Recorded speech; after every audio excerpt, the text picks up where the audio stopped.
एक गांव में महेश नाम का आदमी रहता था। एक दिन महेश अपनी पत्नी के साथ शादी से आधी रात में घर वापस आ रहा होता है। तभी उन्हें रास्ते पर एक सुंदर लड़की दिखाई देती है। अरे रोको रोको रोको, महेश बस को रोकता है। अरे क्यों रोक दी बस? बस लड़की दिखी नहीं कि लाड टपकाते हुए पहुंच जाते हो। तो क्या करूं? काली कलूटी बीवी मिली है। कभी मेरा मन भी तो करता है अच्छी शक्ल देखने का। मतलब एक बार पूछो तो कौन है बेचारी? जी हाँ, बताइए कौन है आप? मैं पास के ही एक फार्म हाउस में अपनी सहेली की शादी में आई थी, लेकिन लेट हो गई। मुझे घर छोड़ देंगे? अरे वाह वाह, मजा आ गया। सुंदर लड़की है, मेरा आधा रास्ता बढ़िया कट जाएगा। इसको लिफ्ट दे देता हूँ। जी हाँ, आ जाओ जी, पूरी बस खाली जा रही है, मैं छोड़ दूंगा आपको। लड़की जैसे ही बस के दरवाजे की ओर आने लगती है, महेश की नजर उसके पैरों पे पड़ती है। वो बहुत डर जाता है। अरे ये तो कोई चुड़ैल है। देखो निर्मला, इसके पैर तो उल्टे हैं। चलो चलो भागते हैं यहाँ से। अरे वाह वाह पतिदेव, हमारी तो लॉटरी लग गई। इसे बिठा लो बस में, कुछ नहीं होगा। अरे पागल हो गई है क्या? तू एक चुड़ैल काफी है मेरे लिए। ज्यादा मत बोलो, चुपचाप बिठा लो उसे। ये सुनहरा मौका है, मैं बाद में बताऊंगी तुम्हें। महेश निर्मला की बात मानकर उसे बिठा लेता है और डरते डरते बस को चलाने लगता है। बस में बैठते ही निर्मला उसे बातों में लगाकर उसके बाल खींचने लगती है। अरे अरे अरे, ये क्या कर रहे हो? छोड़ो छोड़ो मेरे बाल। बाल खींचते ही लड़की को गुस्सा आ जाता है और वो अपने असली खतरनाक चुड़ैल के रूप में आ जाती है। चुड़ैल की आंखें सफेद हो जाती है। छोड़ मुझे पागल औरत, छोड़, नहीं तो तू नहीं बचेगी। छोड़। अरे रे काली माई, ये क्या कर रही है? अरे रुक तो जा, तेरा बाल ही तो चाहिए। तभी महेश लाइटर जला देता है और वो चुड़ैल गायब हो जाती है। अरे बच गए रे। ए पागल औरत, क्या कर रही थी? और जल्दी से बस को भगाता हुआ घर पहुंच जाता है। अरे पागल हो गई है क्या? क्या कर रही थी? चुड़ैल के बाल क्यों खींच रही थी? अरे मुझे ऐसी वैसी मत समझो, ये देखो मेरे हाथ, उस चुड़ैल के कुछ बाल आ गए हैं। अब देखना कमाल। चलो आओ अंदर, फिर बताती हूँ। फिर वो घर के अंदर जाते हैं और निर्मला आग जलाकर ले आती है और चुड़ैल के बालों को आग के पास लेके जाती है। तभी वहाँ चुड़ैल तड़पती हुई आ जाती है। मत जलाओ मेरे बालों को, नहीं तो मैं भी जलकर राख हो जाऊंगी। मैं तुम्हारी गुलाम हूँ। मुझे बताओ क्या करना है, मगर मेरे बालों को मत जलाओ। पूरा घर का काम कर और खाना ला कर दे, और रोटी सब्जी नहीं, कुछ बढ़िया चाइनीज लाइयो। ओ गवार की औलाद, चाइनीज नहीं चाइनीज होता है। हाँ वही, सही समझे हो। फिर चुड़ैल एक दुकान में जाती है। वहाँ के लोग चुड़ैल को देखकर डर जाते हैं। अरे ये चुड़ैल कहाँ से आ गई? दुकान के सब लोग चुड़ैल को देखकर दुकान से भाग जाते हैं। चुड़ैल रोहन दुकान वाले को गर्दन से पकड़कर हवा में उठाकर बोलती है, दुकान वाले, चल बढ़िया खाना पैक करके दे, नहीं तो तेरा ही तवा फ्राई बना दूंगी। मोहन बहुत डर जाता है। तुम कौन हो? मुझे छोड़ दो। ठीक है, मैं देता हूँ, मुझे नीचे तो उतार दो, मैं देता हूँ सब। रोहन सब कुछ पैक करके उसे दे देता है। चुड़ैल खाना ले जाकर निर्मला को दे देती है। रोहन घर जाकर अपनी पत्नी कविता को सब बताता है। जी आप परेशान मत होइए, उनकी जान बच गई है, वही काफी है। हाँ, लेकिन वो चुड़ैल मेरे दोस्त की दुकान पर भी गई थी, उसे भी लूट लिया। वो फिर आ गई तो हम क्या करेंगे? हमारा काम धंधा तो चौपट हो जाएगा। दूसरी ओर चुड़ैल महेश के घर पे जाती है। ये ले निर्मला, तू जो कहेगी मैं करूँगी, बस मेरे बालों को मत जलाना। नहीं तो मैं मर जाऊंगी।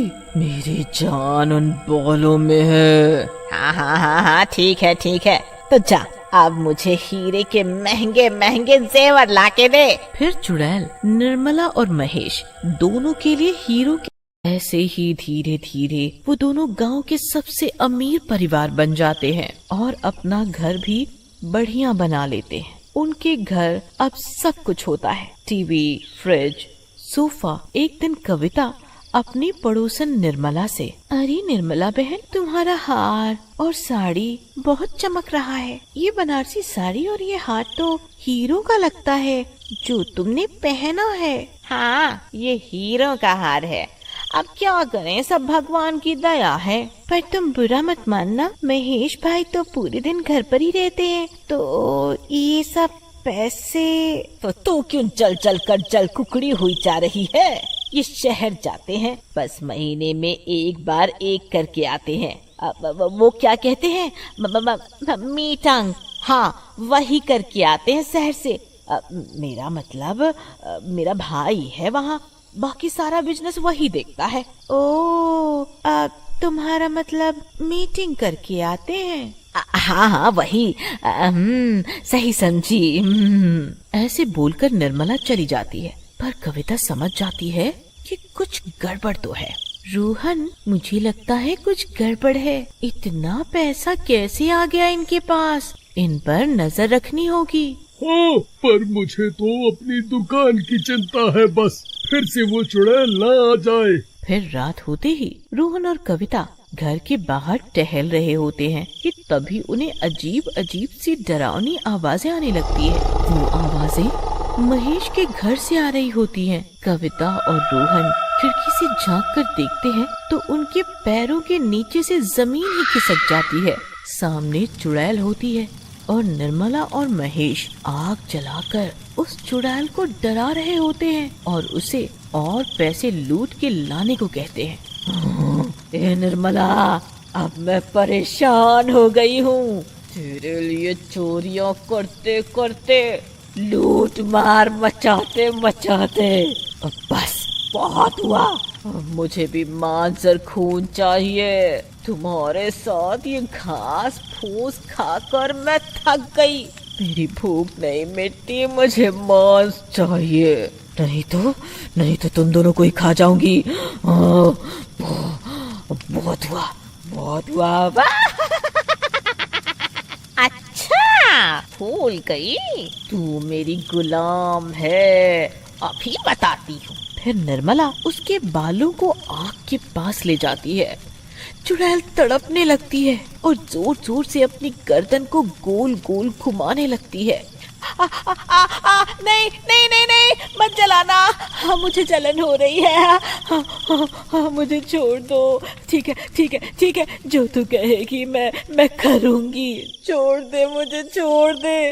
अब अकल ठिकाने आई तेरी, चल जा। चुड़ैल गुस्से में बाहर आ जाती है। कोई बात नहीं, अभी तेरा अच्छा टाइम है। एक बार मेरे बॉल मुझे वापस मिल जाए, मैं तुझे जिंदा नहीं छोड़ूंगी। कविता और रोहन ये सब देख लेते हैं और सब समझ जाते हैं और चुड़ैल के पास जाते हैं। चुड़ैल जी, कौन हो तुम जो मेरे सामने आने की हिम्मत कर रहे हो? हमने सब कुछ देख लिया है। मैं वही हूँ जिसकी आपने दुकान लूटी थी। हम आपकी मदद करना चाहते हैं। मैंने देख लिया है कि निर्मला ने आपके बाल कहाँ छुपाए हैं। आप चलो हमारे साथ। फिर चुड़ैल वापस निर्मला के घर जाती है।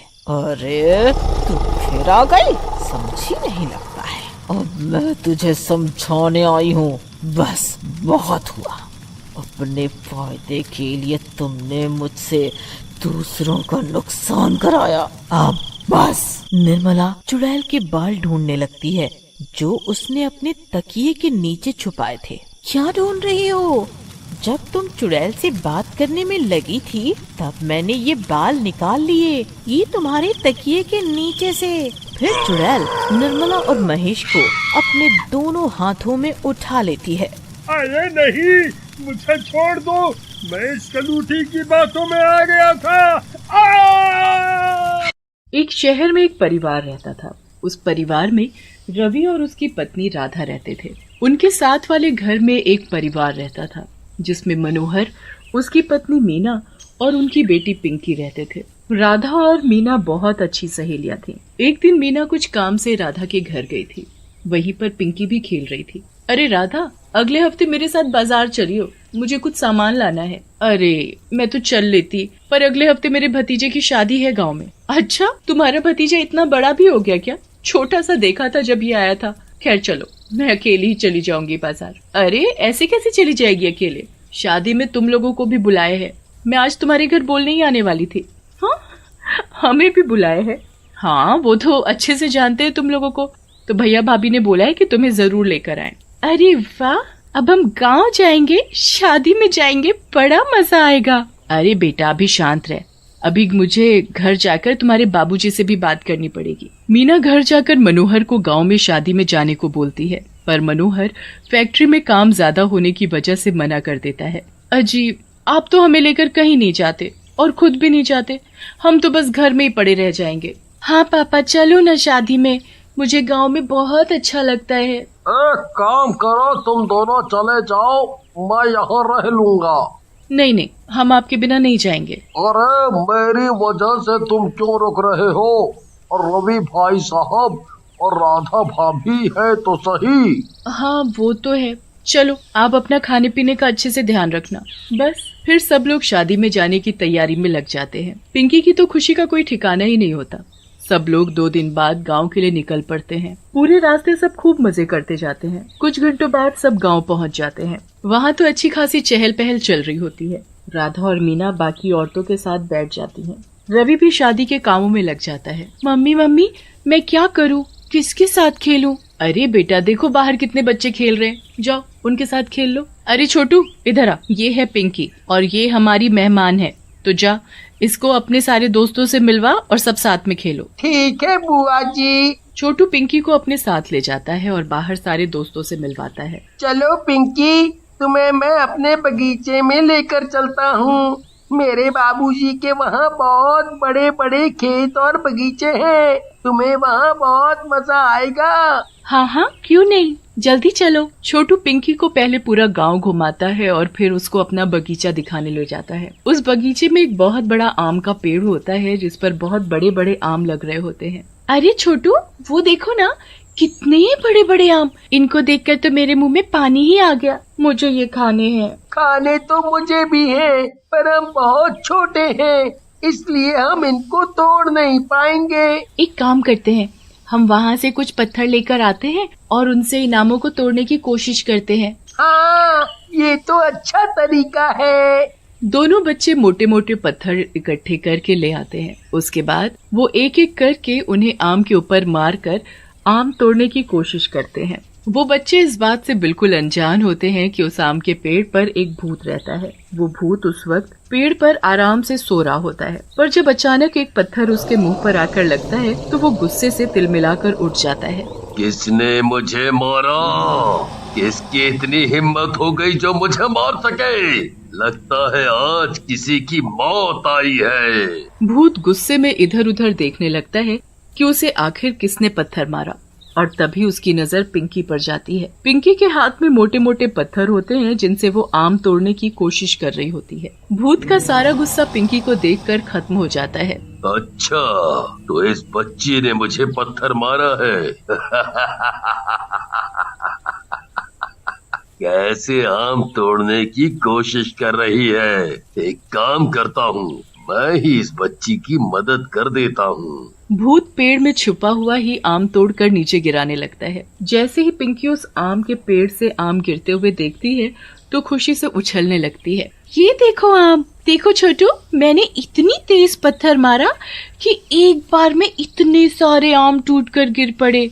आज नहीं पिंकी, आज माँ ने जाने को मना किया है। आज शादी की कोई रस्म है, इसीलिए माँ ने मुझे यहीं रुकने को कहा है। हाँ, बिल्कुल सही कहा तुमने। दोनों बच्चे सारे आम जमीन से उठाकर घर ले जाते हैं। घर जाकर वो मजे से मीठे मीठे आमों का स्वाद लेते हैं। आम इतने मीठे होते हैं कि दोनों बच्चे पेट भर कर। अब अगले दिन पिंकी दूसरे बच्चों से जाकर पूछती है कि कोई उसके साथ बगीचे में चल ले, पर कोई भी बच्चा पिंकी के साथ बगीचे में जाने को तैयार नहीं होता। हार कर पिंकी अकेले ही बगीचे में पहुंच जाती है। वहां जाकर वो उसी आम के पेड़ के नीचे जाकर खड़ी हो जाती है और उस पर लगे मोटे मोटे आमों को देखने लगती है। उसके बाद वो कुछ बड़े बड़े पत्थर ढूंढ कर लाती है और उनसे आम तोड़ने की कोशिश करती है। एक पत्थर फिर से उस भूत को जा लगता है वो बच्ची फिर से आम तोड़ने आई है। भूत फिर से कुछ आम तोड़कर नीचे गिरा देता है। पिंकी को लगता है कि उसने आम के पेड़ से आम तोड़े हैं।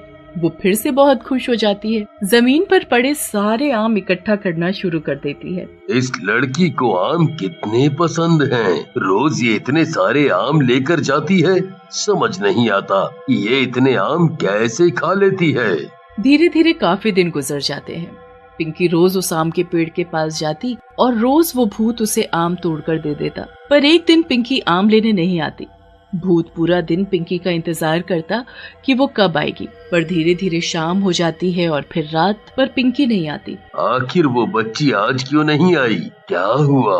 वो ठीक तो है ना? अगले दिन भी पिंकी आम लेने नहीं जाती। भूत फिर से पूरा दिन उसका इंतजार करता है कि वो आएगी, पर ऐसे ही इंतजार करते करते रात हो जाती है और पिंकी नहीं आती। 3-4 दिन ऐसे ही निकल जाते हैं। भूत को अब पिंकी की चिंता होने लगती है कि आखिर पिंकी आम लेने क्यों नहीं आ रही। फिर एक दिन छोटू अपने बाकी दोस्तों के साथ वहाँ आम तोड़ने आता है। बच्चों की आवाज सुनकर भूत बड़ा खुश हो जाता है। उसे लगता है कि पिंकी आम तोड़ने आई है। वो जल्दी से देखने लगता है, पर उन बच्चों में पिंकी नहीं होती। आखिर सारे बच्चे आ गए, पर वो बच्ची कहाँ गई? वो क्यों नहीं आई? देखो देखो, ये रहा वो आम का पेड़ दोस्तों। यहीं से पिंकी रोज आम तोड़ती थी। मैं तो कभी एक आम नहीं तोड़ पाया, पर पिंकी तो एक बार में ही इतने सारे आम तोड़ लेती थी। कोई नहीं, क्या हुआ? पिंकी नहीं है तो क्या हम आम नहीं तोड़ पाएंगे? मैं तुम्हें अभी आम तोड़ कर दिखाता हूँ। राहुल पत्थर मारकर आम तोड़ने की कोशिश करता है, पर उससे एक भी आम नहीं टूट पाता। उसके बाद बाकी के बच्चे भी आम तोड़ने की बहुत कोशिश करते हैं, पर किसी से भी एक भी आम नहीं टूट पाता। पेड़ पर बैठा भूत ये सब देख रहा होता है और उसे उन बच्चों पर बहुत गुस्सा आ रहा होता है। दोस्तों, ये आम तोड़ना हमारे बस की बात नहीं है। अगर पिंकी होती तो वो ही ये कर सकती थी, पर वो तो वापस शहर अपने घर चली गई। अब उसको शहर से वापस आम तोड़ने के लिए तो बुला नहीं सकते। रिंकू की ये बात सुनकर भूत को समझ में आ जाता है कि पिंकी शहर से आई थी और वापस शहर चली गई। अब उस भूत को बहुत ही बुरा लगता है और उसे गुस्सा भी आने लगता है। वो अपना गुस्सा बाकी बच्चों पर निकालने लगता है। वो आम तोड़कर देने की बजाय उन बच्चों के सामने आकर खड़ा हो जाता है। भूत को देखकर बच्चों की हालत खराब हो जाती है। वो तो डर के मारे कांपने लगते हैं। तुम्हारी इतनी हिम्मत कि तुम इस पेड़ को हाथ लगाओ। ये मेरा पेड़ है और मेरा घर है। इसके एक एक काम पर बस पिंकी का हक है। पर अगर तुमने इनको तोड़ने की कोशिश की तो मैं तुम सबको मार डालूंगा। भूत की ये बात सुनकर बच्चे उल्टे पांव वहाँ से भागते हैं। वो मिट्टी और कीचड़ से होते हुए सीधा घर जाकर ही सांस लेते हैं। उनकी हालत देखकर उनके माँ बाप उनसे पूछते हैं कि क्या हुआ, तो बच्चों की बात सुनकर तो किसी को यकीन ही नहीं होता। आम के पेड़ पर भूत है? मैं तो हमेशा उस बगीचे में काम करता हूँ, पर कभी मुझे ऐसा एहसास नहीं हुआ। पर पापा, मैं सच बोल रहा हूँ। वो भूत ही पिंकी को रोज आम तोड़ कर देता था। वो बोल रहा था कि आम के पेड़ पर बस पिंकी का हक था और उसने हम बच्चों को आम ना तोड़ने की धमकी दी थी। अगर हम वहाँ गए तो वो हमें मार डालेगा। ये बात जैसे ही सब बच्चों के माँ बाप को पता चलती है तो उन्हें अपने बच्चों की चिंता होने लगती है। वो सब मिलकर पंडित जी के पास जाते हैं। पंडित जी उन्हें एक लंबा सा धागा पढ़कर देते हैं और उस धागे को आम के चारों ओर 7 बार घुमाकर बांधने को बोलते हैं। वो उस धागे को लेते हैं और आम के चारों ओर 7 बार घुमाकर बांध देते हैं। उस धागे के साथ वो भूत भी उस पेड़ से बंध जाता है और कभी नीचे नहीं उतर पाता। उसके बाद वो भूत दूर से ही उन बच्चों को देखता रहता। धीरे धीरे एक दिन उस भूत को खुद एहसास हो जाता है कि उसने उन बच्चों को डराकर उनके साथ गलत किया। उसके बाद वो भूत रोज उन बच्चों को आम तोड़कर देता और बच्चे खूब आम खाते।